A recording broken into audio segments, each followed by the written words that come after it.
Keturkojų superdidvyris Semas padeda išlaikyti Čilės sostinėje esantį parką švarų ir gražų. Jo supergalia rinkti šiukšles ir būti sektinų pavyzdžių parko lankytojams. Su šeimininku reguliariai Santiago metropoliteno parke besilankantis Border Collies neturi savo komiksą, sukurtą edukaciniais tikslais, kuriame vilki superdidvyriams būdinga žalią apsiaustą. Viskas prasidėjo nuo to, kad Semui ir Gonzalo Čiangui tekdavo vis dažniau sustoti didžiausioje miesto žaliojoje erdvėje, kad surinktų plastikinius buteliukus, vienkartinės kaukės, tuščias gėrimų skardines ir maisto produktų pakuotės. Vien balandį Semas ir Gonzalo surinko 602 vienkartinės veido kaukės, 585 buteliukus ir 304 skardines, taip pat rado drabužių, šalmų ir popierinių pakuočių. Parko pareigūnams Semas, kuris čia lankosi mažiausiai 3 kartus per savaitę, padarė įspūdį. Todėl jie nusprendė jo atvaizdą panaudoti parko priežiūros kampanijoje. Katalina Ravina 5,5 metų amžiaus Border Collie pavertė komiksu Sam the Parkman Superhero, kuriame lankytojams primenama, kad šiukšles reikia įsinešti arba pasinaudoti vienu iš daugiau nei 40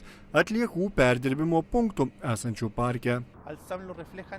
Iliustracijų autorė neblogai padirbėjo. Jai pavyko perteikti Samo dvasią, o ir pati žinutė yra teisinga, nes tokios vietos nėra skirtos šiukšlinti. Be to, šiame parke stovi 42 atliekų perdirbimo punktai. Parkas, kuriame yra ir zoologijos sodas, keletas pažintinių takų bei funikulierius, praeisiais metais pradėjo keletą kovos su šiukšlinimu kampanijų. Gėrimų pardavėjus paragino nuo plastikinių puodelių pereiti prie stiklinių, taip pat nurodė rūšiuoti šiukšles ir ėmė šviesti lankytojus.